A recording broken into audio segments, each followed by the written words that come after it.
Yeah.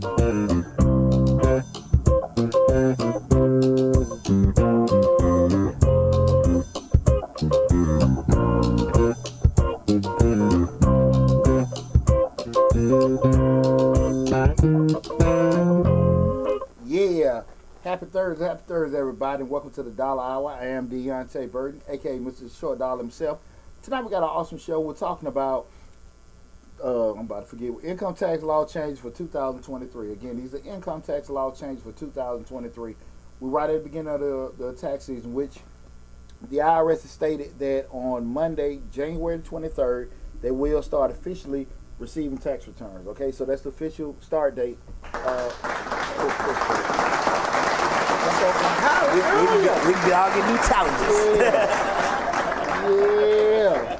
Welcome, go hallelujah. But yeah, that's if Monday, the January 23rd is the official beginning of the tax season, because IRS will start receiving tax returns. So what I wanted to do was have a quick little video, or not a quick little video, it's going to be the regular show.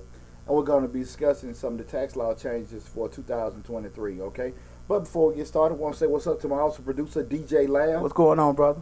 Hey, man, best day of the week. Thursday. Yes, sir. Yes, sir. Yes, the most informational day of the week. Hey, man, that's what I'm talking about. That's what I'm talking about. Man, I appreciate that, Lamb. I appreciate that. The most informational day of the week. I appreciate it. Also, you ain't here, you ain't learning nothing. That's what I'm talking about. Also, give a shout out to mother producer, Slick316. What's going on, Reek? In the building. Hey, but, yeah, man, I was thinking about it, man. Been getting revved up with everything with tax season. I'm a little behind with a couple things. I haven't got everybody as far as they're supposed to be working, fully trained in my life. Okay. With everything we're doing there and there. Hopefully we can kind of knock out a couple things within the next 72 hours to kind of get everybody a little bit more abreast with some things. But I'm looking forward to it. Looking forward to it and everything. But as always, this is my bread and butter time. Yeah. Tax season. So That's right. That's right. Getting mentally focused for doing it, putting in those long nights. Like I always do with tax season. So I can't do it like I used to. Can't do it. Shit, no. You can't work 12 hours and then sleep too. It wasn't even 12, boy. It was 20. 20. Real 20. Okay, yeah, I'm in 20. Real I'm in 12 in the office and 6 at home. Nah, real talk, man. Real talk, man. I can't do it like I used to, but I still got the same enthusiasm in regards to tax season. But I just don't have that motive. Okay. Like I had, we've been in business over 20 years. Like, then, back in the day with the money. You're trying to get to rapid refund, right. all kind of whatever. Right. Like now it's a whole lot more, regards to, regulations and stuff like that. It's cool, business, but it's different now. But as always, I get excited for it. I'm ready to get it started. Hey guys, listen again. We're talking about income tax law changes for 2023. Feel free to call in. The number to the show is 678-740-9894. Again, the number is 678-740-9894. Let me post that in while I'm sitting here thinking about it. And Instagram, if I can do that, pin that comment. It should be listed, hanging already in the TikTok. Right now we're streaming live on Facebook, TikTok, YouTube, Instagram, LinkedIn, and Twitter. The main hub is the Mr. Short Dollar YouTube channel, where we talk about personal finance, business, entrepreneurship, investing. We have over 600 videos on the YouTube channel. We have a grant playlist with over 150 grant opportunities. Also, we have videos covering business finance, business operation, and business management. Make sure, regardless of what platform you're looking at and wherever time you come in, make sure you go to the Mr. Short Dollar YouTube channel, subscribe to the YouTube channel, and take advantage of all the great information that we have there. Even if you had to step away from tonight's show, you can always go back to the YouTube channel and then, get the same information, anything you may have missed, okay? But see, and one of the reasons why I want to have this show is because, we talk about business and finance and taxes and stuff a lot, but a lot of times people, they think they know, but they don't know. And I'm going to say this, that every year, I get a call, especially this time at the beginning of tax season, with potential new clients. And a lot of times what happens with those potential new clients is pretty much the same story. My tax man did this, my tax person did this, and I don't try to figure out how I did this, how I did that. And I have to let people know, because what I don't want to have happen is you come to me with the same gripe. Right. And most of the time the gripe is due to lack of knowing exactly what's going on. And what I mean by that is your refund ain't the same what your cousin or your sibling refund is, because you have different things going on. And see, in this business, the income tax preparation business, people a lot of times, depending on your clientele, if you got a clientele that's expecting refunds, they, the more money they can get, the greater they feel. Okay. If you have a clientele that they're making a lot of profits in their business, they typically owe a lot of money. The less money they owe, quote unquote, the better you are, and the better you supposedly are. So a lot of times it's not really based on what you've done, it's what they perceive that you've done. Okay. Make sense? Right. So, when people come, they'll ask like, "Hey, I got a smaller refund that I got last year. It's shrunk." And what happens a lot of times with people, just me being an accountant, and this happens a lot of times with, on my side, people don't know how to speak English. We can speak accounting, don't know how to speak English. Right. And depending on who you went to, especially when one of them fly-by-night tax folks, I don't like talking about nobody business, but these folks that done had damn 10 hours of training before, tax season. Right. And they really can't explain to you why. They just said, well, the computer said it, or, that's what the things say. That's what the things say, and typically, and here's the thing about it. They may be right. The thing did say that it is the correct thing, but they really don't know how to explain what happened. Okay. And a lot of times there are, always there are tax law changes, regulation changes, process changes that affect the end number. And many a time people don't know how to explain that to a customer. Or a customer don't really care to know. You try to tell people, hey, listen, man, there are different times. I heard, I know. Just let me know when they're ready. I hear it, and I heard today. Just let me, I know. Just let me know when, so you go through those particular things. That Glenlivet. Yes, sir.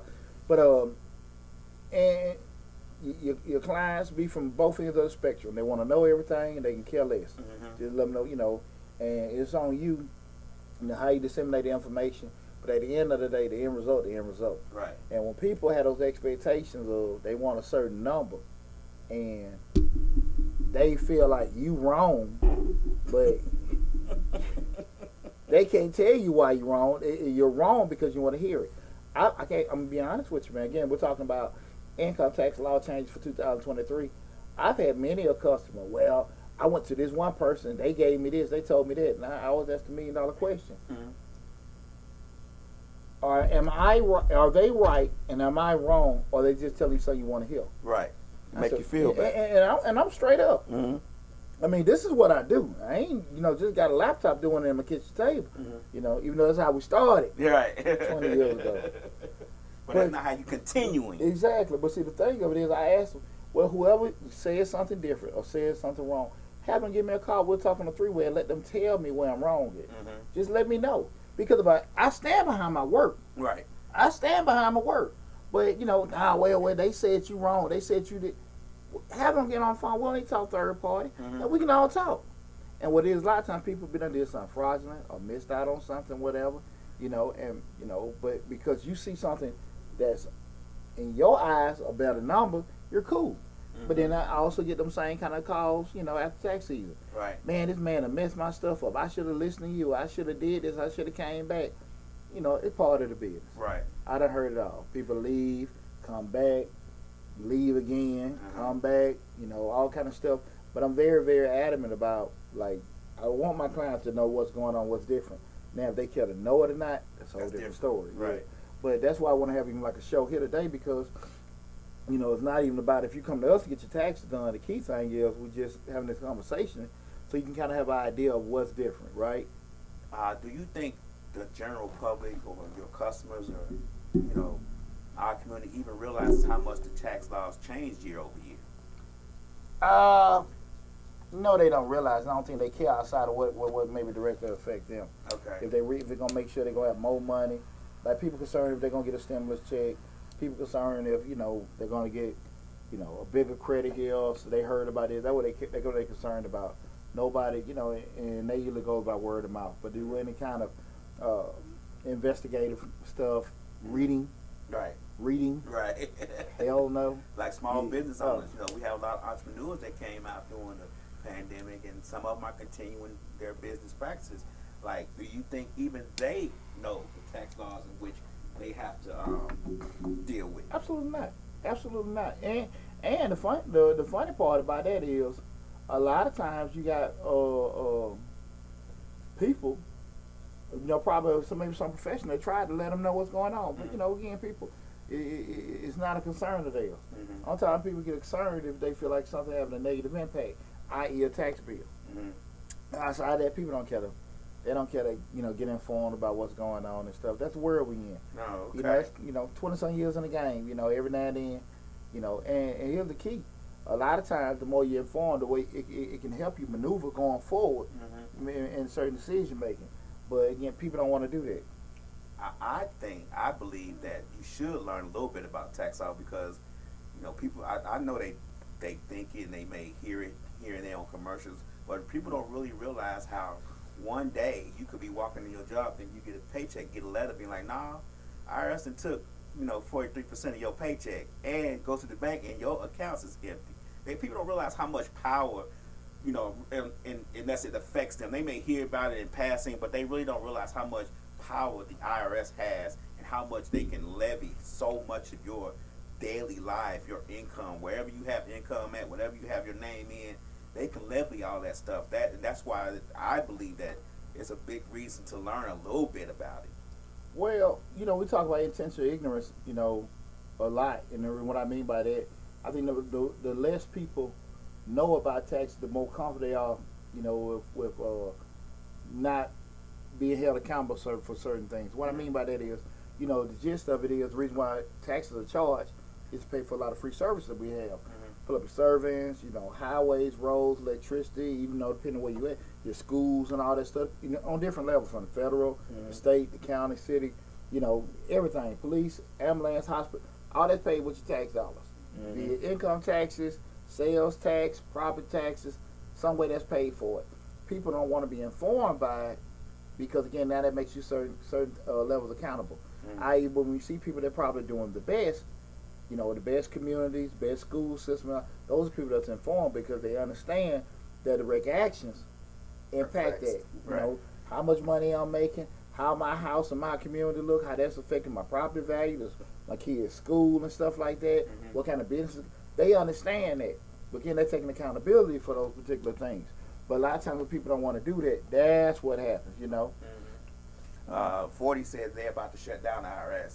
Well, I don't think so, 40. I agree with some of your points that you make, but they don't want to have the 87,000 new IRS agents. But I think we all need to realize that, Republicans, Democrats, they all benefit from the IRS. So it's not, all their incomes are paid through the IRS. I mean, taxes being levied on us is what pays most of these guys' income. What gives them free insurance, health insurance, why they tell us we don't need it, they get it for free. There's a lot of things within the government agencies that the taxes pay for, so they're not going to shut down the IRS. They can preach it all they want to. That's not going to happen. Well, just say theoretically shut down the IRS. The replacement may be 100 times worse. We might have 50% taxes on everybody. Right. Or like they do in Europe. Maybe something higher than that. You might get all your free services as far as college and medical and all those kind of things, but half of your check or more than half of it go to taxes, just a flat tax rate. Yeah, they say. Do you really want to go in that world? You're like a national sales tax or something like that. National sales tax where you don't pay taxes until you buy something. You remember that thing they were pushing a while back, a few years, maybe 10, 15 years ago, where they wanted a national sales tax where you make 35%. When you go to the store, you pay 35%. Taxes on the item. I don't think it was 35%. But I'm just throwing out a number.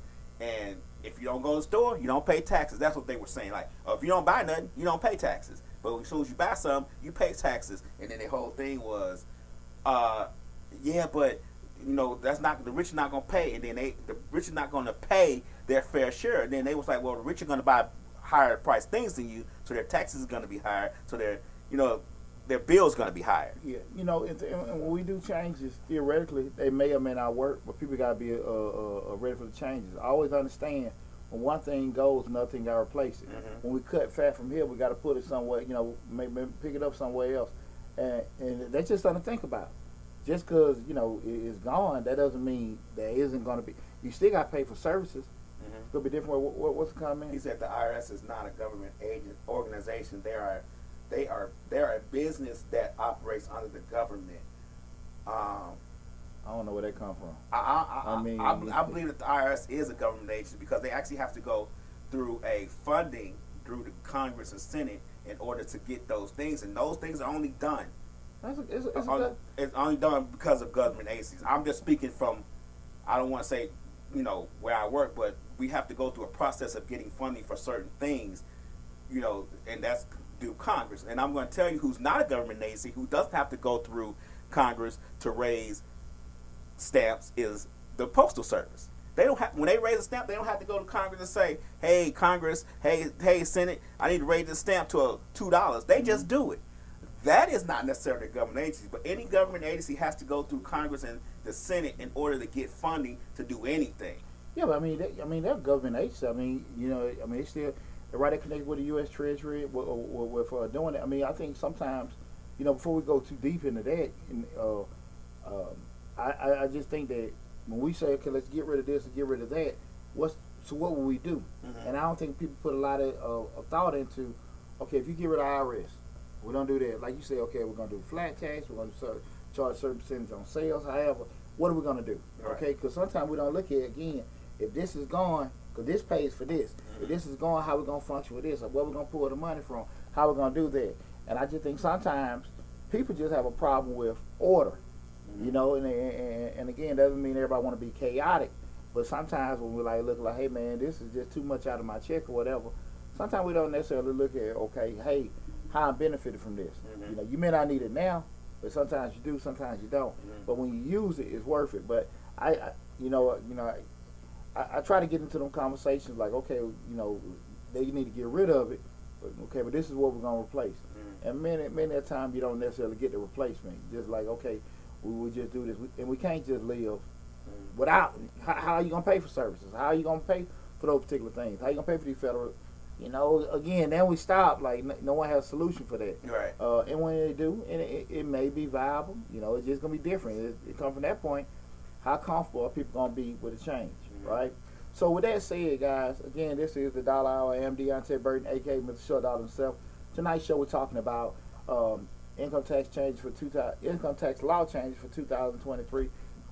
Excuse me, again, we're streaming live on Facebook, YouTube, Instagram, TikTok, LinkedIn, and Twitter. The main hub is the YouTube channel, Mr. Short Dollar. Make sure you go there and subscribe. You're welcome to call in. Guys, listen, one quick thing. Feel free to make comments. Feel free to call in. But if it's outside the realm of what we're talking about, please hold those questions up to the end of the show. And I promise you I'll get back with you with that.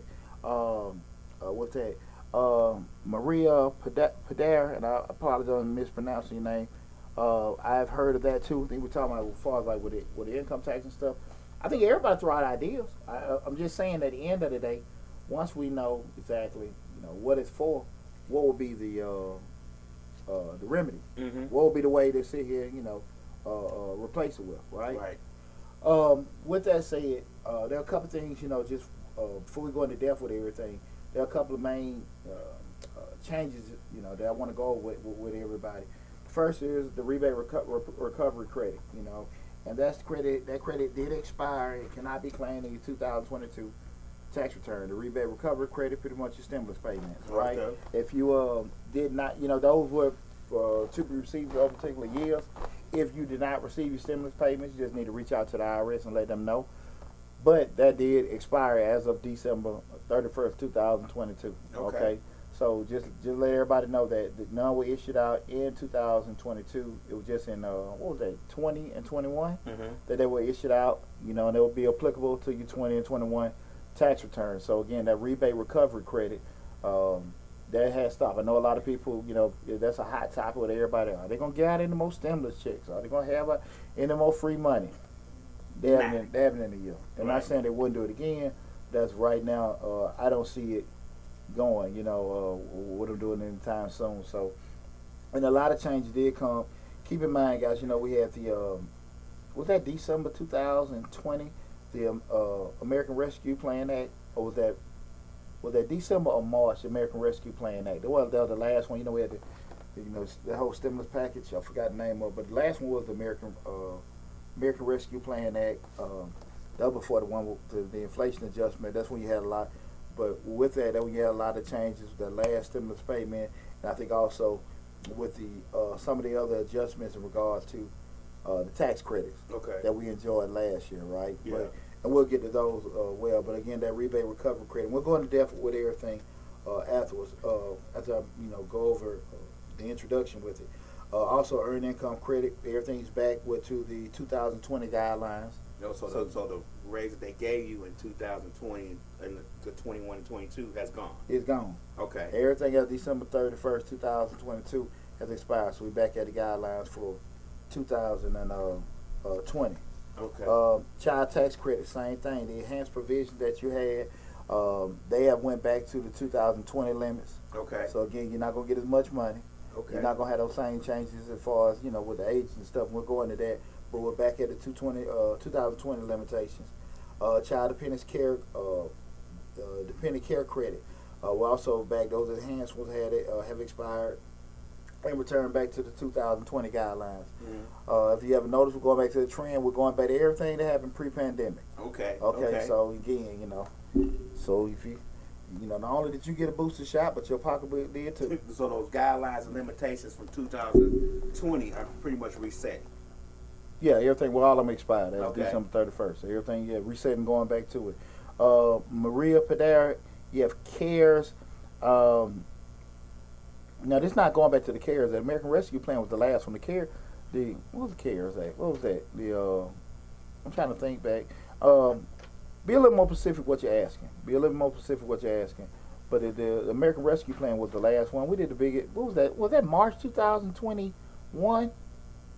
I thought, yeah. Because it was three main ones. With the stimulus one, but the American Rescue Plan was the last one. Okay. And that was CARES Act was in between the two. Okay.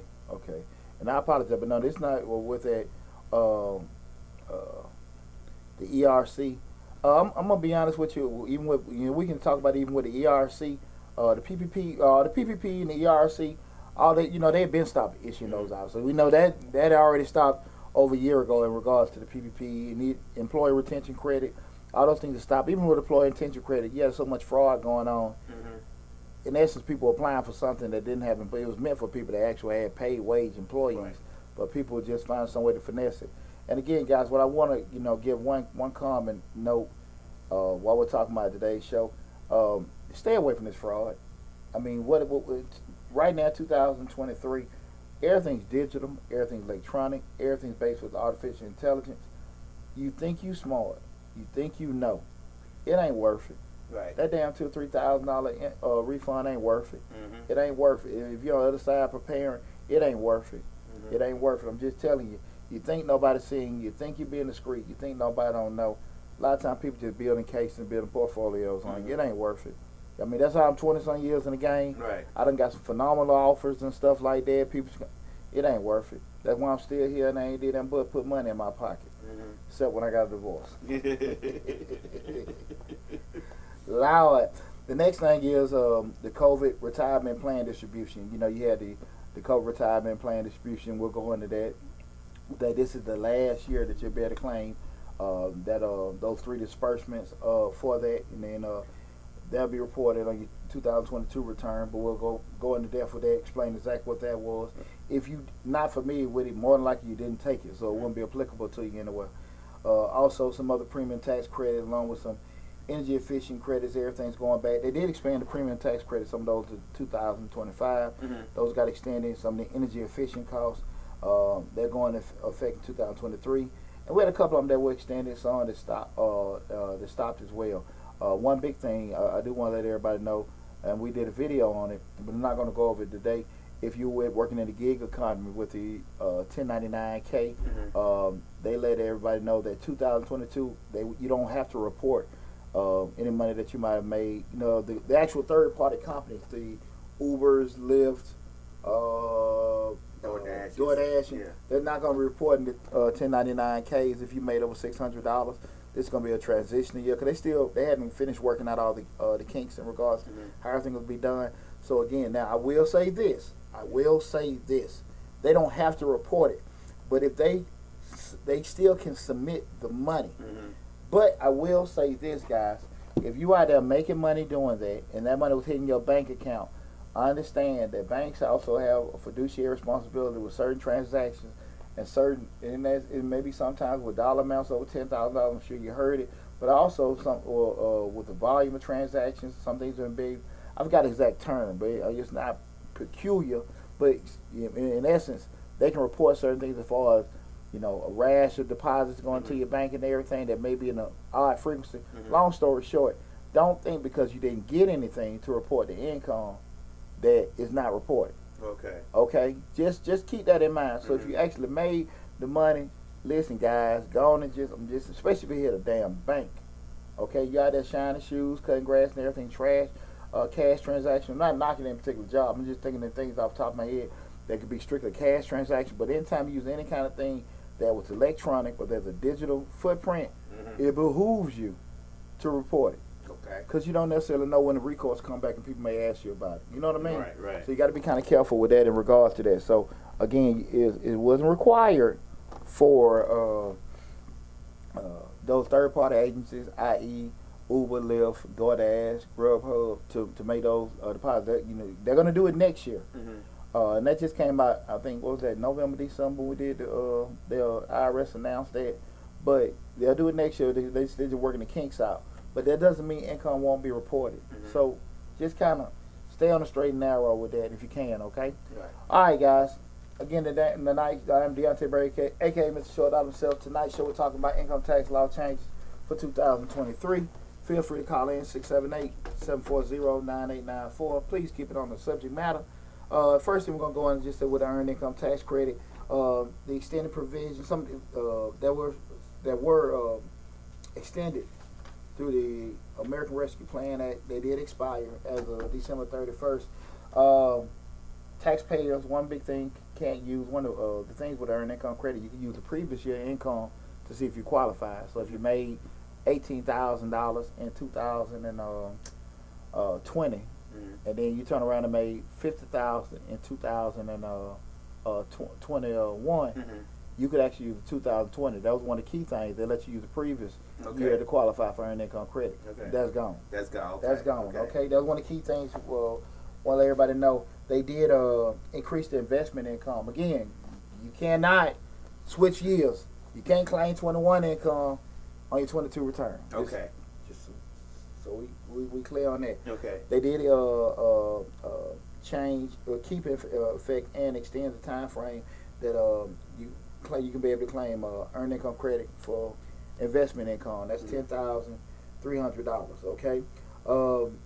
But as expected, the credit for 2021 is expected to decrease the benefit and the amount in amount in 2022. That meaning I want people to understand that those credits are going to have more of a decline in benefit over the next year or so. With doing that, the table's going back now. You don't have the exact same numbers that you had in 2020 as far as the max for the earned income credit, but definitely what it was last year. If you're actually the maximum for head of household, single head of household, and widow, the max income would be $16,000 with no dependents, $43,000, and this is for before you phase out for getting earned income, and that's if you're single, head of household, or widow.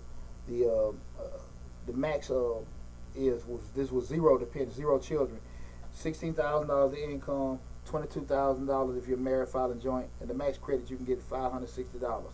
If you're single, head of household, or widowed, and the cap for that income level to phase out of earned income is $43,492. And if you're married, filing joint, the cap on that is $49,622. And the max you can, when I say that's the max you can make before it phase out. Okay. So you're like, hey, we can't do it, and you can't receive the credit. So the 49,000 is for between both of us, me and my wife. Yeah, exactly. So she make 25, I make 24. If we both make 30, we phased out. Exactly. because we're making 60. Correct. Okay. Correct. There you go. Okay. There you go. And the maximum earned income credit, because keep in mind we do earned income credit is a gradual number. Mhm. So you do have points where from 0 to that. Just to your question about the married filing joint, with one dependent, you got 0 to 46,000. Depending on your income amount, it'll be a different amount that you would get for earned income. You just don't get the same amount. Okay. They do have a range where the max will fall in, and the max for that would be $3,733. Okay. Right. Remember, you can only claim up to 2 dependents to receive earned income credit. Mhm. So if you had a single head of household or a widow with 2 dependents, the income threshold is $49,399 So let me ask you a question. You said you only can get 2 dependents. That's the max. for earned income credit, So if And I got that- 8 kids, and that's under 16 years old. okay. So if I got 8 kids, I mean, you can always claim them as dependents, uh-huh. but as far as the earned income credit, So the earned income credit won't apply for each child. no, it just apply for 2 that are under 16. Okay. 2 that are under 16. Good question. Because I'm just saying, because one time it's like give me all your children. Well, no, you Let still me get file. exemption. The Okay. $500, Okay. that they have with that. Keep in mind, guys, we start talking about one key component. I want you guys to understand. We start talking about the difference between deductions and credits. Deductions just lower your taxable income. Just so if you make $50,000 and you get a $500 deduction, that changes to $49,500, right? But a tax credit will go back to you. Now, again, that's still gonna hit against the tax that you're supposed to make for a certain dollar amount. Mhm. But if you're at a point where you don't have to pay any taxes because your income's so low, that's when you get the money back. Makes Okay. sense? Right. So that's how that theoretically that works. Right. Okay. And so that point with lab question with somebody married filing joint, the gross amount that you can make as a couple would be $55,529 with 2 dependents, and the max you can get for earned income credits, that same thing, is $6,164. Okay. Okay. All right, guys, and that's earned income credit.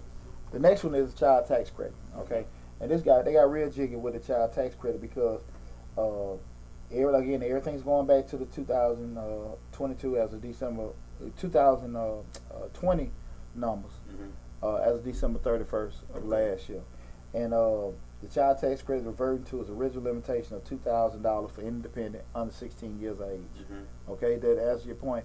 So again, even with it being applicable for the earned income tax credit, you still have to get that child tax credit. You'll fall there, and then you still got to be under 16 years old to get that. Okay. But you still can claim somebody, like your uncle, your other older kids and stuff, but you're only going to get that actual small exemption number for that. If that makes sense. Right.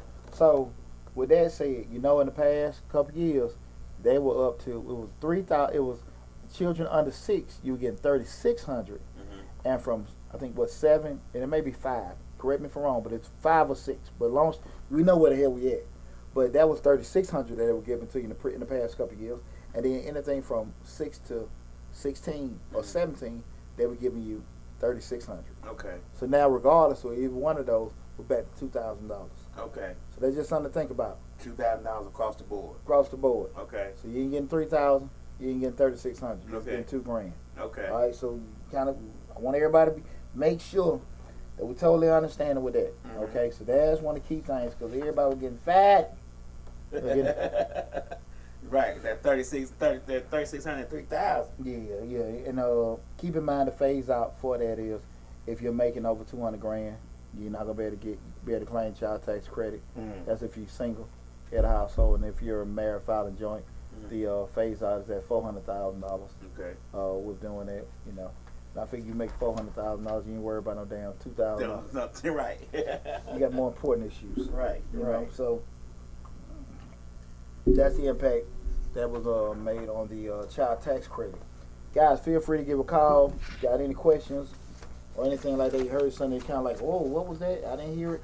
But keep in mind, guys, like I told you before, make sure you subscribe to the YouTube channel, Mr. Short Dollar, because all the same information will be on the YouTube channel. So if you missed anything, you can always go back to Mr. Short Dollar on YouTube and check everything out. Okay. And one thing we just talking about with people not being abreast with a lot of stuff. Do you remember the video that first when I first had my first viral video. Mhm. Do you remember that, Leo? It was the grants. It wasn't. No, it wasn't the grants. What? The first viral video I had, hell, I was remember knee that. deep in that damn divorce. I don't remember. No, before it was before the divorce. It was Okay. beginning of that year. It was when the pandemic first hit, and I did the video right there in my office in Riverdale. I said, hey, if you thought your tax person kept your refund, your stimulus payment, Yeah. leave a comment below. Right. That shit was at 20,000 views in 24 hours. I mean, that was the first one. Okay. And I think that was like January or February 2021? 2020. 2020. Okay. 2020. Right? Yeah, come on divorce. Yeah, come on divorce. Yeah, exactly. January 20. January, February 20. And it was just, it was cool to go through it, but what it showed me is how many people were just still clueless, Mhm. to your point earlier, about what was going on. Right. And I just did. That video was probably 30 seconds long. 30 seconds. 30 seconds. If you think they kept your refund, mine did. Damn crook, this, that, and you Right. see all on the news. People were storming the tax offices, wondering why they stimulus checks, and the issue that was going along. And it happened the same thing with mine. Mhm. Is that the federal government, the process is to go through. When you get your tax done at a tax office, theoretically the tax offices use an intermediary bank. It's Mhm. only maybe like 5 or 6 actual tax banks. Okay. You know, so pretty much everybody pretty much uses the same ones, Okay. right? You know, one of those pretty much software you use. So it goes when it leaves the tax office, it goes to that intermediary bank. Mhm. It goes to the IRS. The IRS will say if you get a refund or not. They'll kick the money back to the intermediary bank. Mhm. The intermediary bank will prepare his fees and will deposit the money in your account. Okay. The issue came up was when the stimulus payments came. The first one was the IRS issued all the money to the intermediary banks. Right. They didn't know. They didn't send it straight to your bank account, Okay. and that's what happens. So they had to have this log jam of. So when people called to check on their stimulus or looked online, Mhm. they looking like that's not my bank. Right. It was an intermediary bank, but that was a glitch on the IRS side. Okay. So so what happened was all that money was sent back to the IRS. You had to go through the whole little process, and then go online, whatever. And that's how people were able to get their stimulus payments. Mhm. But if you remember, it was just totally chaotic. Chaotic. You're right. Chaotic, man. Just what was doing it. But that was just so funny because it wasn't funny then. Cause people asked me about threatening and shit. Right. You know what I'm saying? Well, then you'll get my money. What was that first one? Like $200? What was that first one? I don't remember. It wasn't. Or was it 1,200? I can't remember. But it damn sure wasn't. Worth some of the stuff people said to me. Some of the threats that were thrown across my way. Yeah. Mm. I get it. But again, like I said, a lot of be attributed to really how much people be informed and stuff like that. It was just something that just run across the top of my head in regards to doing this. So again, we want to talk about these tax law changes for 2023. It behooves you guys to kind of be aware of it because a lot of times when we're not informed, people tell us a lot of stuff. Mm-hmm. Because like you say, like we said earlier, yes, tax person, well, that's what the computer say. Or I've had people come to me saying that they were told that they made the reason why they owe because they made too much money. Right. That's Who always the the reason. hell make too much money? That's the reason. That's And a lot- always the reason. And a lot of times it's just that really, you just probably didn't do anything proactive to kind of lower your tax bill. Mhm. But ain't nothing wrong. You got to pay taxes on income. Mhm. So a lot of times you just don't necessarily know strategies to maybe lower it and everything. But again, it costs doing business. Right. It is what it is. Mhm. Again, we a lot of times just don't be aware of the benefit of what the actual tax getting charged, taken care of. Mhm. But and we ain't got those, $1 million Trump attorneys Right. to lower our billions of dollars. Right. Lower our tax debt. So yeah, you're right. So you just really don't be informed on that. But that was the thing. That's why the whole point of this show, this channel, is to make sure people are informed about things for them financially. Ain't necessarily always gonna be the stuff you want to hear, Mhm. but it's always gonna be the right way, Right. And the next thing that we're talking about, the tax law changes for 2023. This is the Child Independent Care Credit. Keep in mind the Child Independent Care Credit is non-refundable, so a lot of the actual credit was increased. Everything's going back to the 2020 level. The expense limit is It went back to $3,000 expense limit. That's the most they could cap off at, and also it's 6,000 for one 3,000 for one child and 6,000 for more than one child. Okay, so that's just pretty much how that is.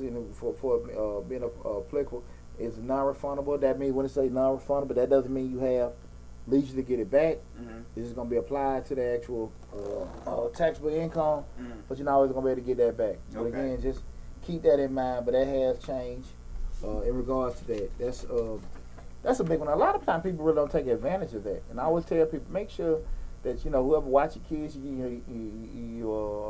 doing that, you're using that. What is the income phase out level? I'm trying to remember for the child dependent care credit. I'm trying to see. There's no max on it, but I know it's only 20%. They look at 20% of a certain age, 20%. Any age over 43,000 will receive 20% of their eligible expenses. So, again, if you made over $43,000 and you pay, let's do some easy math, $1,000, so 20% of that, fifth of that, five going $200. Mm-hmm. That will allow you to get back. Okay. Okay. So kind of keep that in mind, guys. It's always remember when we start looking at taxes, a lot of stuff are based on sliding scales. What I mean, depending on how much money you made, depending on how much taxes you paid, Mm-hmm. everything changes. It's not usually $1 because a lot of times people, I let somebody claim my kid. That's $2,000. That's $3,000. Who the hell told these folks? Right. And the other myth, well, I pay half the year in tax, the other half I don't.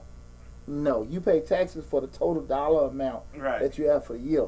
So if you pay taxes if you made $50,000 and only for 6 months in a year you pay taxes, the other 6 you don't, you're still liable for taxes on $50,000. Mm-hmm. When you paid it has nothing to do with it. Right. Who the hell told y'all that? People have done it for years. People assume, but that's That's not right. oh the hell it is, man. You pay taxes on the actual dollar amount that you made. Right. And again, once we start putting deductions in, that lower the taxable income, Mhm. for whatever dollar amount you made, that adjusted gross, that's where in that taxable income, that's what you're liable to pay taxes on, right? Okay. No ifs, ands, or buts. I wish I could tell you a better way to go about it, but it is what it is with that, okay? The next thing we talk about is COVID retirement distribution. Hey guys, now this is something I took advantage of. So like a lot of times when the pandemic hit, there were a lot of people that were actually in distress situations where we had to pull money out of 401k. And so part of the COVID relief was that they gave people the opportunity to take the distribution. Because typically when you get the distribution, you have the 10% early withdrawal fee, Mm-hmm. plus you got to pay taxes on the actual distribution. What they did with the COVID retirement plan distribution, they actually let you take the money out. So let's say you took out $30,000. Mm-hmm. They let you take the $30,000 out and then claim only $10,000. Well, they waived the 10% early withdrawal fee. Okay. But what they allowed you to do was break it up over 3 years Okay. as far as receiving the income. taxable income. Okay. So instead of receiving $30,000 on that particular year, they'll say you got $10,000 this year, $10,000 next year, $10,000 the last year. Mhm. 2022 was the last year that you would have had be impacted by that $10,000. The funky part about all that is that they only looked at the taxes. Cause you do the early withdrawal, they take the tax out. They take it with 25%. Am I thinking right? 20 or 25% of the taxes out. But all that was recognized that first year. Okay. Like you couldn't break the actual tax payment over. Income up over 3 years. Yeah, you break the income up. out, you paying tax on that 30,000. Yeah, exactly. That year, that first year. First year. So the second and third year, you just at 10,000 and Mhm. 10,000. So it was nothing to apply the tax to from that. But that 22 was the last year for that to be recognized. So like I Okay. said, I was one of the people that did that because hell, I went through a damn divorce. Right. I gotta get it. You need that money. I gotta get it. She's trying to take it all. Trying to take it all, man. And that was it was very advantageous for me to do it, and I thought it was a pretty good idea, and a lot of thought was put into that. But again, 2022 was the last year for that to be recognized. So I want everybody to kind of keep that in mind with that. Another credit was, this is one that I took advantage of, and I really had, told a lot of my self-employed clients that was impacted, by COVID, because damn near everybody got sick. With that self-employed leave credit, Form 7202, that's gone. Okay. And that was very, very impactful, because that was up to $15,000 a refundable credit Okay. that people could take advantage of if you was impacted by COVID. You could have caught COVID, your dependents could have caught COVID, and depending on how many days that you were out due to that, you actually make could make that applicable to your income to get a credit in regards to that. So that was just an awesome credit. Okay. That's gone too. That's gone too. That's gone. They were hooking people up, man. If you had somebody actually knowledgeable to do your taxes, and you had, you kept good records, man, you take advantage of it. It really was some damn relief going on. But I think people just so stuck on the low hanging fruit, i.e., PPP, disaster loans, and stuff like that, and just didn't. I mean, you actually could have put yourself in a different stratosphere, i.e., from government contracting, all these other particular things that were available to people, and people just, again, Didn't bite. just look at the carrot that's waving in their face. Right. That's all. That's all with it. So that's one of the things I just, those are some of the main things in regards to actual tax law changes. With that, you have some premium tax provision. They were pretty much all extended up through 2025. And that being some of your health insurance payments, those were extended. With that, there were a lot of things with it. That if you bought the health insurance on the marketplace, you was able to get that credit for the premiums that you wrote through there, and that was extended through 2025. That did not end as the last year. Okay. So again, that was extended with it, and I think that came with that Inflation Reduction Act. With that, and that was the last, I think, bill that Congress passed, but they didn't give any money with that. Oh, okay. And I think that came back in the summer. Y'all forgive me on remember dates. I got a lot of stuff on my mind. Okay. But I think that was the one that came in the summer, the Inflation Reduction Act. It was in some other fall when that came. But again, no stimulus payment was issued with that. They just had different provisions for people to take advantage of. Let me see through my notes. Look through my notes, y'all. My mind don't work like it used to. A couple things, unless there'll be new legislation allowing some kind of extension, the following will expire. They did expire as of December 31st, 2022. It cannot be claimed on your 22 return. That PMI, private mortgage insurance deduction. There was this sick leave, the sick leave, like I just told you, the 7202, Tuition Fees and Reduction Act. You still got your American Opportunities Act, and you still have your basic credits you can give sometime with the tuition billing that you have. Okay. But the American Opportunity Credit is still there. I'm going blank on the other one. That's there. Charitable contribution for non-itemized is what they were allowing you to do the past couple of years. It was $300 or $350 that they would just, if you itemized or not, they just let you go right on your return that you gave to it. Yeah. Okay. That's gone. Okay. That's gone. So again, I get all the yin yang. This is why it's so important, guys. If you understand, you got standard deduction, you got itemized deduction, and the standard deduction for each filing where you file is totally different. Be it single, head of household, married, filing joint. The standard deduction is when you make $50,000. I think for a head of household is $19,400. You subtract that from the $50,000, whatever that number is. That's your adjusted gross. Okay. Right. That let's say if you have the money, and then we look at they're going to be what's your taxable income. Well, from there, when they did the Jobs and Tax Act at the end of 2017 or 19, one of my odd numbers, that when President Trump was in office, they doubled the standard deductions. So again, what happened was theoretically they got rid of a lot of those itemized deductions. Okay. But it made it easier. I mean, again, you couldn't. A lot of things went away. Like it made it more difficult for you to do charitable deductions because the number increased. But I think that it helped you out a lot because most time people still didn't have that much in regards to being able to itemize. Right. So it's just a different way of using. So sometimes when tax person say, "No, you couldn't use that. You couldn't use this, or you couldn't use that."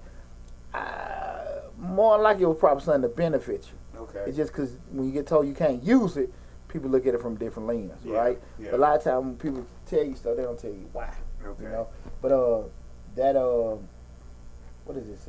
Accelerated appreciation of property Indian reservations don't apply to me. Right. And couple other little things here, little credits there, and I think those are more industry specific as far as like race horses and mine rescue teams, training credit. Okay. No, that was in Georgia. I So don't own no horses. Especially no race horses. say, lad, barely got a damn car. Right. You know, but you know, in a nutshell, those are some of the main things in regards to some of the income tax law changes for 2023. Again, guys, feel free to give a call in 678-740-9894. Again, 678-740-9894. Feel free to call in. You know, again, you got any questions, anything like that? Hey, the door open right now. But listen, Let me ask a question Sure. before we go. okay, You know, we deal with, and I'm gonna record. we got a little time before we go, but Yeah, I yeah. got you. We, you know, this station, this platform, we deal with a lot of independent artists. So let me ask you a question. I'm an independent artist. I do a show. The show pays me, let's say, $2,000. But I also work a regular job. Do I need to claim that $2,000 on my taxes? Yeah. Like, You do I, like, even if they say, well, we're not gonna report this, don't worry about it. Well, somebody said, man, if they don't report it, you don't have to put that on your taxes. And sometimes, you know, independent artists doing a lot of things on their own. They might forget. But do you implore them to put that on their taxes regardless? Yeah, you got On to their do it. income regardless? Yeah, you got to do that because a lot of times they gonna still make you fill out that W-4. And you know that tax person gonna tell them, listen, because they're gonna say we paid all the art. Like, if just say if I'm a promoter or something, I got a show, you know, and I paid Lab $10,000. Mm-hmm. Why wouldn't I report that? That's an expense that I paid for a performance. Okay. So why wouldn't I report it? Okay. 'Cause that's gonna lower my taxable income. So you know, again, the 1099 should be issued out for that. That's why typically they ask you to fill out a W-4 to verify your income. You don't know. Again, and you know, glad you asking this question. There is no excuse for ignorance. I didn't know they were gonna do it. They said they wasn't. Now we're on words. Right. Yeah, lie. I ain't tell her that. At the end of the day, you still know you made the money. Mm-hmm. Okay, you made the money. You know you made the money. You agree to that, right? Right. You know you got to pay taxes on it. Mm-hmm. If they told you they were gonna do it or not, that doesn't matter. Mm-hmm. Like you follow what I'm saying? Let's say if they don't even get the form with W-4, well, let's say they don't even get a W-4 in the mail, or they get lost in the mail, or something happens to where they don't get the form, they still need to go ahead and file it on their Well, the taxes. W-4 is for the actual payer Mhm. to verify they got a record. That, you know, this is your tax ID number, social security number, so they can issue out a 1099 at the end of the year. So, like to your question, just say if they don't get a 1099, Mhm. you still need to do it. And that's going to go through, and that's going to be part of these little pointers I want to get to people. Okay. Because you did it, you need to go and report it. Okay. If you did it, go and report it. Okay. Yeah. You know, again, we can. Just a little tax tip for all the independent artists out there. No, I got you. Yeah. Hey, here's the deal too. Just say even when you've been an independent artist and stuff like that, you can say, well, look, I don't want to do this, and you be on that, you know, way I want to get these refunds. Now you start getting to a point where you want to buy a car, you want to buy a house, and you got tax returns showing you're losing all this money. Nobody gonna give you a loan, Right. you know. And you know now I got to try to go through getting this in this person's name, getting in that person's name. You're not gonna be able to grow because you're actually not stating how much your money is and stuff like that. Okay. Do it right the first time. Okay. Do it right the first time. So here are a couple of tips, you know, I want everybody to kind of follow in regards to, you know, just going forward with your taxes. Even, you know, what Lab said, just, you know, people be self-employed, Mhm. you know, i.e. independent artists, business owners, things like that. You need to wait, and it's for anybody.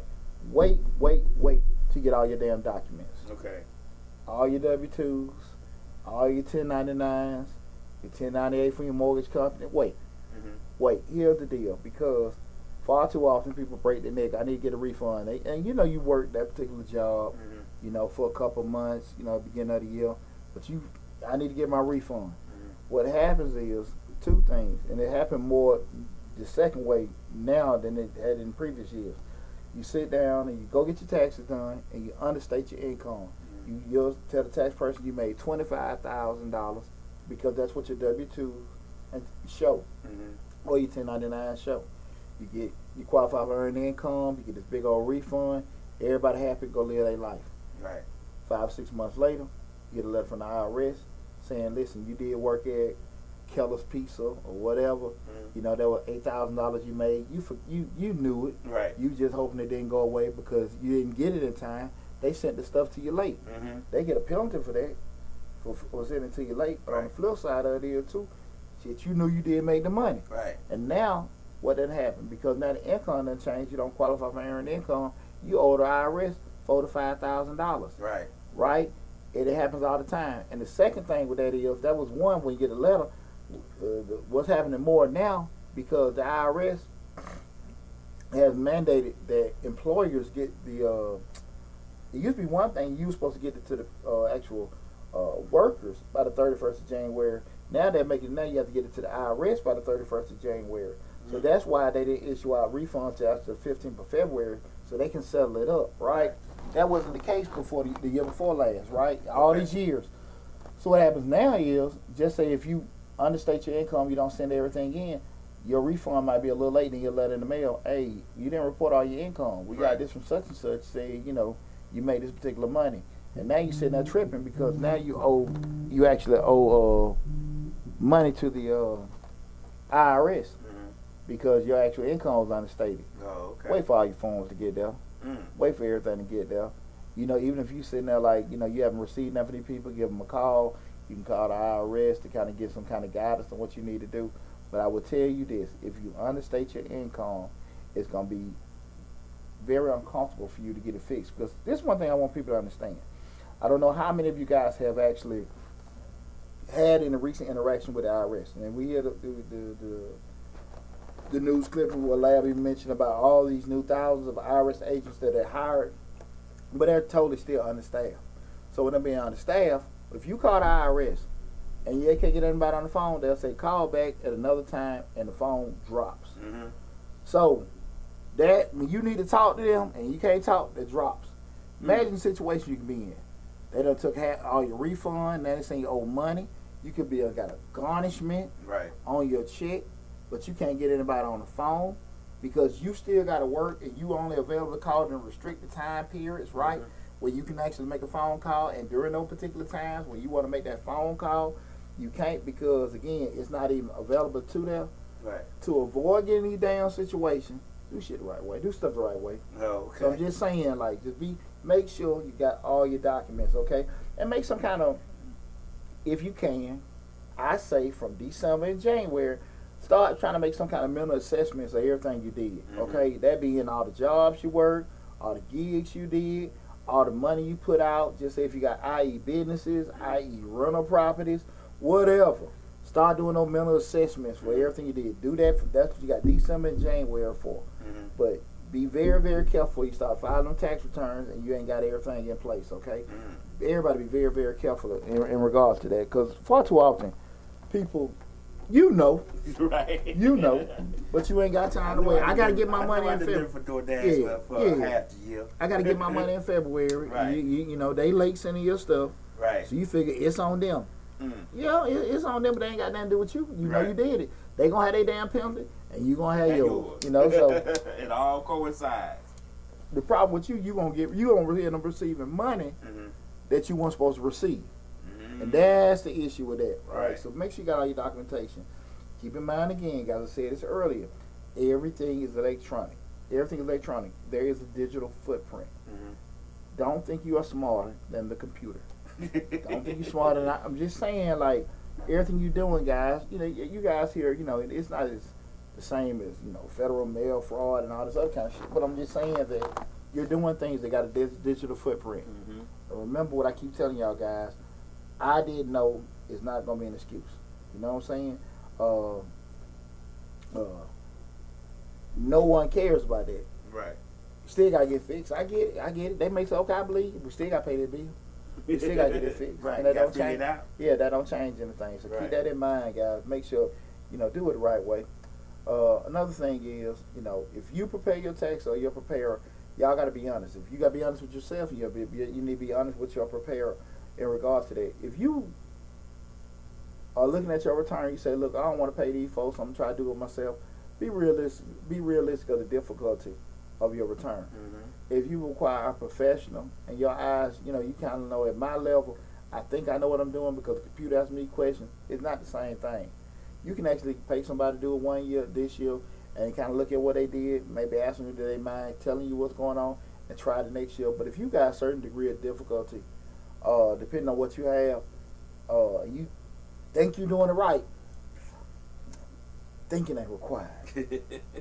You want to know? Yeah, you need to know. Right. So I'm just saying, be realistic. Cause I know we have so many, and you know, if it's simple, I don't see that wrong with you using your TaxAct, TurboTax, or H&R Block software to do your return. But you gotta be realistic about what you got going on. Right. Yes, you, your W-2, and your dependents. I get it. I ain't tripping. Mm-hmm. But you start throwing businesses, properties, investments and things like that, especially you got like stocks. You know, everybody want to be a trader and all that now. Mm-hmm. You get this big ass thick booklet from the actual brokerage company and stuff like that. You got to fill out that 8849. Then you got to fill out that damn Schedule D. You got this other kind of stuff. And you got them 4562, which is appreciation. And then you got Schedule E. And you just like, what the hell these numbers I'm talking about? And you playing around and you know what the hell you doing. It behooves you. Now again, I ain't talking about fine. Okay, you know my girl Jasmine just started doing these taxes. I'm gonna let her do it. No, no. Go somewhere where you got some kind of recourse. What I mean by recourse, at the end of the day, they do it wrong, you can go back and say something to them. Not the fly by night. And I ain't talking bad about nobody's person, nobody's business, but be realistic about who you talking to. You know what I'm saying? Just be realistic about who.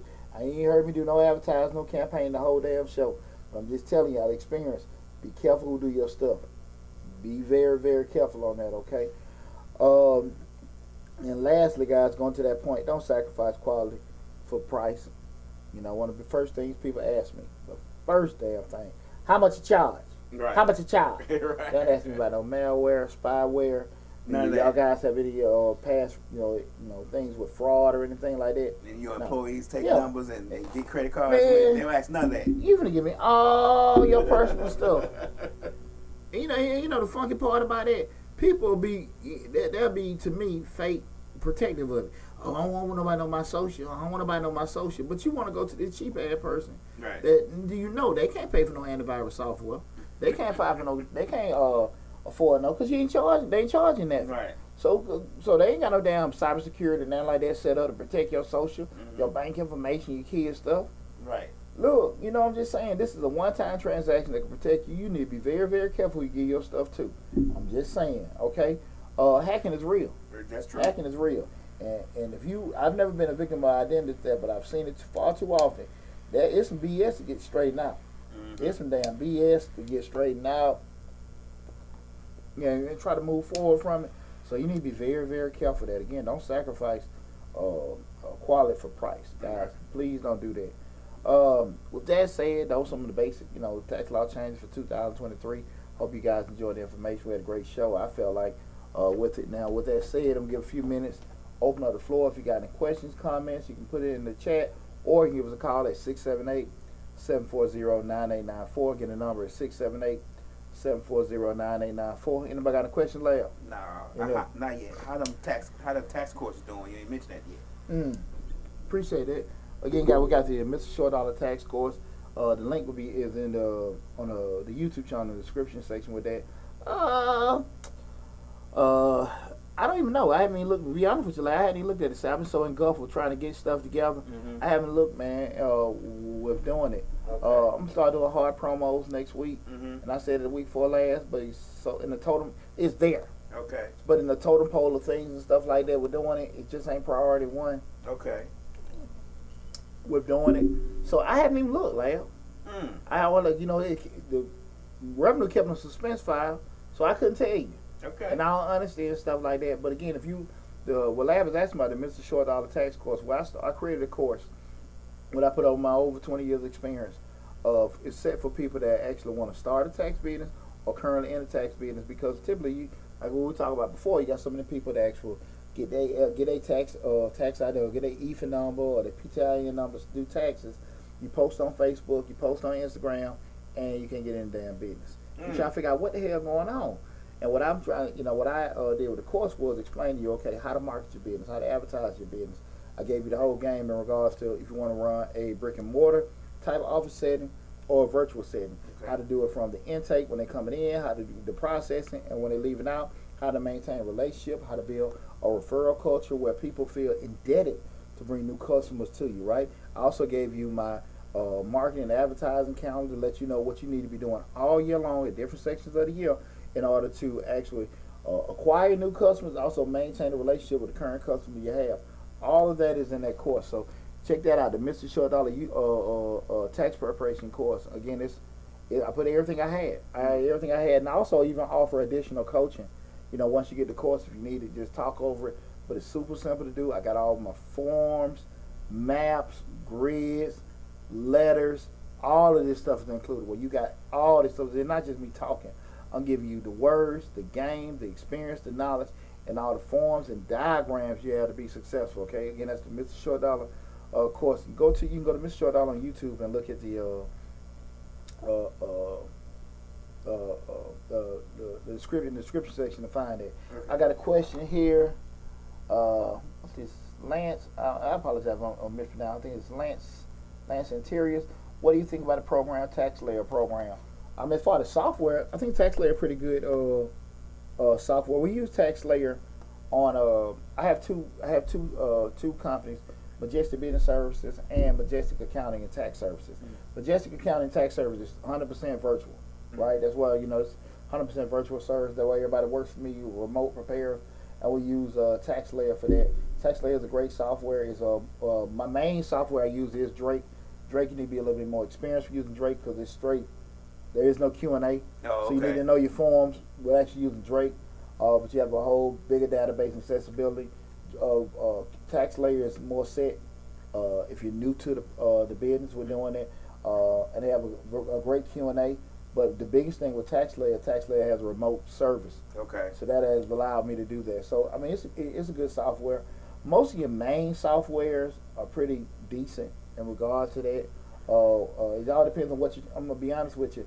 It really depends on what all you're trying to do with your tax business. Okay. It really depends on what all you're trying to do with your tax business. But do I think it's a good software? Yeah, I think it's a pretty good software. With doing it, and I will get one little free nugget to everybody. Always kind of keep in mind, and this is one of the things I always tell people when you get in this particular business. Make sure your price is right. You know, I'm a good tax person, but I damn sure ain't the cheap tax person. Right. And you got to make sure the math always gonna work. When you start talking about rent, software, insurance, and things like that, you got to make sure you covering all your actual operational costs. If you actually, doing stuff, you're good for the hood, and you just want to make sure you just want to do some, hustle here and there. Right. I mean, you might not be looking at it like that, but again, the recourse. It's cool to get money. Right. Once you start getting notified and letters and stuff like that, it's different. You don't want to do that. Right. And like I said, I mean, I've been fortunate enough over years. I ain't had to deal with a lot of that stuff because, my mentors helped me get set up. They helped me get all those kind of things, put in and stuff. What was the thing? Okay, thanks. Cool. You're very welcome. And subscribe to the YouTube channel, Mr. Short Dollar. We got, like I said, over 600 videos. A lot of informative information in regards to just tax preparation business. I actually got a video probably come out tomorrow or Saturday in regards to the main mistakes that tax preparers make. So that's be on Mr. Short Dollar YouTube. I haven't released that yet. I made a video a couple weeks ago, but that way you can kind of help you in regards to just going back checking certain things because we're human. Especially when that money start coming. Oh, I got it. I'm done. Right. Some of the most simple stuff we miss out on. So go to the YouTube channel, Mr. Short Dollar, subscribe to the channel, and check that out. What's this? Prince Kyrie 777. I have a PTIN number. Well, PTIN number, that's your prepared tax ID number that allows you to actual process tax returns for profit. Okay. With doing that, that's just the basic you have. You can have a PTIN number and go from different. You have to have that to actually prepare a tax return for profit. Okay. And then you have what you call an EFIN or electronic filing number. That's when you actually have the partnership with the IRS to be able to electronically file. Okay. And transmit tax returns with that, but it's a little bit bigger process. Okay. And on the course, I give you the whole blueprint in regards to what you have to do to get your PTIN number and your EFIN number. Okay. With doing that, if you have your PTIN number, you know. Okay, cool. And I appreciate you tuning in. And that's Miss Lance Interiors. And please forgive me if I'm mispronouncing anything. But Prince Kyrie 777. I'll say this, having a PTIN, it's a great business to get into. Now, I always be straight up about it. Hey, listen, it's been good with me. with doing it. You know, them early 2000s, the Right. rapid refunds and all kind of stuff. You know, I had 5 officers. Right. So you know what I'm saying? I'm high on the hog with doing that. So it's totally different now. Right. It's totally different in regards, you know, just, you know, the business actually got more people, you know, just to be able, like the self-serve community Mhm. we're doing it and stuff like that. But I always say that keep in mind, everybody in the United States with a job got to get their taxes done. Right. There'll never be enough preparers to Get them all. to satisfy that. Right. The key thing is you got to understand what you're doing because everybody not to go get them. Mm. Because because you got your tax ID number, your LLC, your PTIN, EFIN number, whatever, you find out very quickly when you start posting on social media. Your friends don't want you to know how much money they make. Right. Your family members don't want to know, and they really ain't so comfortable with you doing their With the taxes taxes. because they don't know. They worry about, do you really know what the hell you're doing? Right. You find that out very quickly. Mm. And so that's what happens is people start doing it and like, damn, I done got all this done and all this stuff started and then nobody want to come. Now you see the whole, you don't want to support the black business, you don't want to do this, that, and that. And it's not that. That's just, you got to crawl for your walk. Walk, right. Gotta get them scars, got to pay them dues. It's going to be gradual from year 1, 2, 3, 4, 5. And once you pass year 3, and you be realistic about what you can do. You know what I'm saying? Mhm. I always say first year, 10 to 20 people. Mm-hmm. Second year, 20 to 40 people. Mm-hmm. Fifth year, you might be knocking at about maybe somewhere in the same, Okay. right? You know, I mean, I'm sorry, about that third year rather, and then you can kind of grow from there. Especially depending on if you're doing it like part time in addition with a job, because you got to sit here and be realistic. Who gonna come to you? Okay. You know, now that's if you're doing it. Now if you're doing stuff illegal, you trying to hook folks up and all that kind of stuff. You'll get people to you, but Yeah. again, I just told you that digital footprint. Ain't gonna catch up to you. It catch up to you. PPP thought they were doing something too. Well, this And now they business- knocking on doors. Like I'm telling you right now, man, with the advent of AI, Mm-hmm. man, you know them software looking at all kind of trends. Mm-hmm. They looking at all kind of trends. So if you got trends on your PTIN number or you got trends on that EFA number, shit, you finna get a call. Mm-hmm. You finna get a call. I'm just letting you know. And when I say trends, I'm talking about things like, you know, everybody's getting this certain credit and it's astronomical or whatever and stuff like that. I always say, you know, keep proper records. Mm-hmm. You know, if I put on your tax return, I got some kind of documentation, right? Right. So you just make sure again you can do very, very well in the business, but you do it the right way. It ain't worth it. I'm You gonna lose give all you- that money in legal fees trying to get your stuff out of there. I'm gonna give y'all one little thing that has to do with electronic tracking, and it don't have nothing to do with taxes, but this just show you how the government works. The lady said that they had this thing in the world where it would electronically track forms that was declassified, and the lady said, "Well, no, we don't want to spend money on that because on declassification, we spend $100 million. We need something that classified that catches classified documents. So they spent $18 billion on classified documents. Yeah. So they have programs now that are catching classified documents. So if they're spending the money on catching classified documents, well, how much money do you think they're gonna spend on catching you not paying them taxes properly?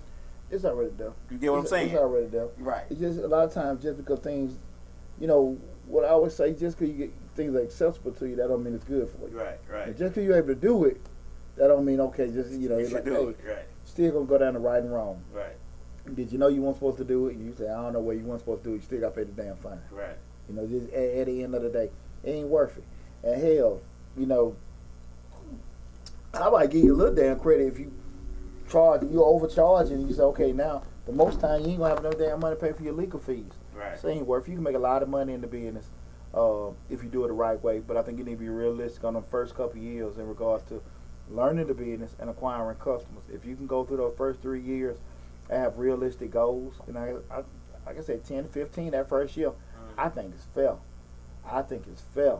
And I'm talking about you just independent. I ain't talking work in the office, because you also gotta know your tax laws, understand processing, with certain things, how to handle people, how to talk to them, how to answer questions.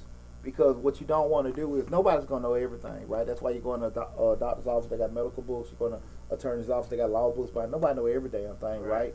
But at the end of the day, you got to be an expert in knowing where to find the information at, right? So you got to be smart enough to know that. And so when people start asking you questions, and I don't give you my personal information, you got all my stuff, and you sitting here like, hell, I don't know, and you doing the same damn thing they doing, Googling in front of them, shit, you ain't gonna be in business long. So you got to kind of just be careful there. So that's why I say it's all gradual. You learn, you perfect your craft, learn at the same time. What we got right here, and file a Schedule C's fraudulently getting hooked up is a no. Absolutely. And one thing about it, guys, you got to understand, Schedule C's, that's a profit and loss for a business. With doing that, Schedule C's, rental properties, those things get, again, they get audited quick, very quickly, really quick, very quickly, because that's where you got a lot of fraud come in with doing that, right?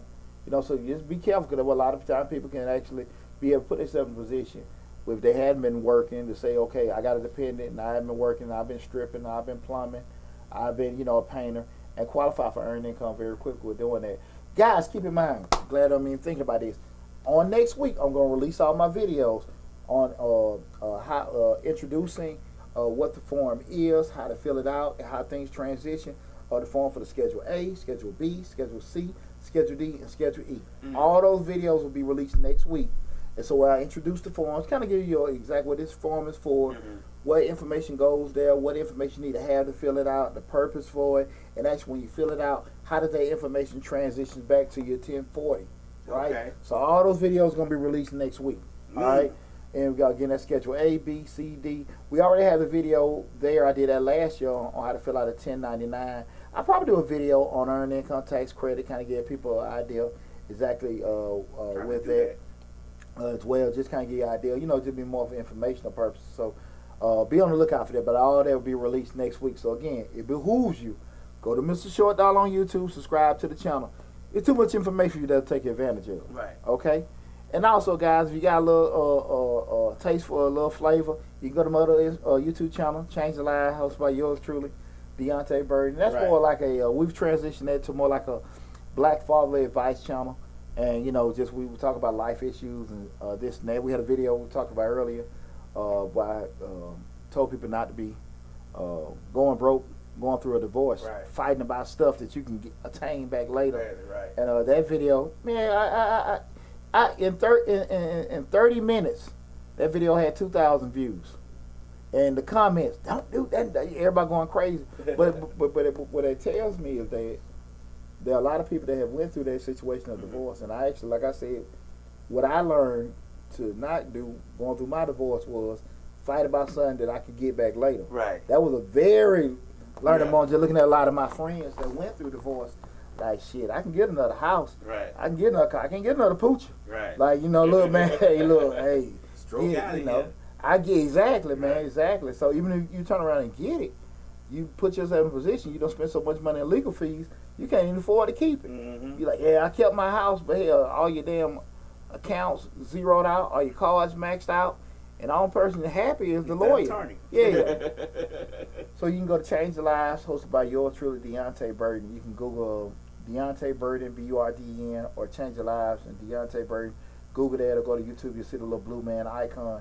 So again, I put in a lot of work with everything in them channels, man. So we've been working hard. And also, guys, last but not least, check out Misfits Radio and Misfits TV. That's my Misfits TV and Misfits Radio. That's where we live at the lab here. We do these weekly shows every Thursday here.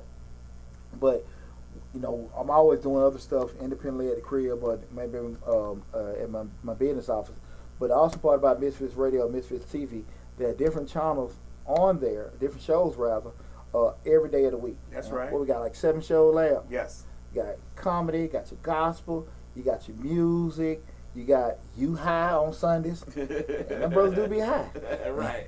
But they have a lot of great information there, and everybody pretty good, everybody passionate. And we've been doing this for over 5 years now, lab. Yeah. So, we've been putting in work for a while with doing that. So, y'all, please, you get an opportunity to check out Misfits Radio, Misfits TV, Google it, go to YouTube, put it in, and subscribe to the channel from there. Appreciate it. Yeah, anytime. We're one big family. We've all helped each other grow over the years, and we all give each other a lot of love and support. So definitely check them out as well. So we're gonna wrap everything up. Be back next week with Change the Lives. If you guys have any questions or comments that you may come to your mind later on, go to the Mr. Short Dollar YouTube channel. Leave a comment in your question or comment in the comment section, and I promise y'all, anybody knows me, I will. Yo, you quite welcome.